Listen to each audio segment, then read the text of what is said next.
ابھی مجھ سے پہلے حضرت چنیوٹی صاحب باقی علماء کرام دامت برکاتہم العالیہ ٹرانسجنڈر بل پر بات کر رہے تھے. مسلمانوں تمہیں فکر کی ضرورت نہیں ہے, مفتی محمود کی نسل اسمبلی میں موجود ہے, بے فکر رہو. اگر حضرت مفتی محمود رحمہ اللہ نے قادیانیت کی تم پر بلکہ ایک وقت کے کہوں قادیانیت کی گردن پہ پاؤں رکھا اور اس کی منجی ٹھوکی تو یہ آل حق ان کی اولاد کی منجی ٹھوک کر دکھائے.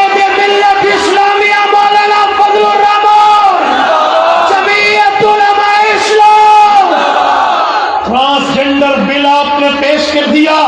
ہماری ایک خاتون MLA نے اس پہ objection بھی کیا لیکن اس کی بات کو صدائے باصحرا لے گئے. یاد رکھنا ہر آہٹ پہ تیار ہے یہ شاہین, ایسا نہیں ہے. حضرت قائد ملت اسلامیہ مولانا فضل الرحمان دامت برکاتہم نے اسلامی ترمیمی بل پیش کیا ہے, سینٹ میں پیش ہو چکا ہے. دن میں انشاءاللہ تعالی یہ اس غیر شرعی بل کا جنازہ پڑ جائے.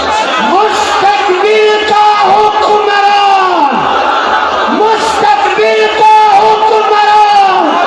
میں دو باتیں کر کے آپ سے اجازت لینے لگا ہوں. نمبر ایک, اپنے MLAs, اپنے MPs, اپنے نمائندگان سینیٹرز ان کو جا کر کہلاؤ شریعت کی بات کرنے والوں جاؤ فضل الرحمان کے اسلامی بل کے حق میں ووٹ دو. زبانیں کیوں گم رہ جاتی ہیں؟ ریاست مدینہ کے نام پہ ریاست مدینہ کے ڈاکو آج اس کی تائید کرتے ہیں.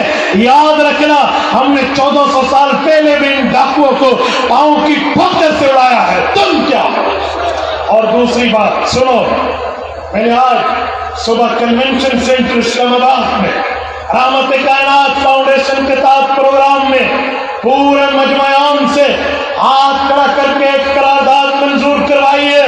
میں آج آپ کی وفاقت سے پیش کرنے لگا ہوں, آئندہ کے الیکشن میں جو سیاسی جماعت اپنا جو کینڈیڈیٹ منتخب کرے تو اس سے ایک حلف ضرور لے, ایک بات پر دستخط کرائے, اس سے ایک بات کا بیان حلفی لے کہ 1973 کے آئین میں جو قادیانیوں کے لیے ختم نبوت کی شک موجود ہے یہ کینڈیڈیٹ اس کا تحفظ کرے.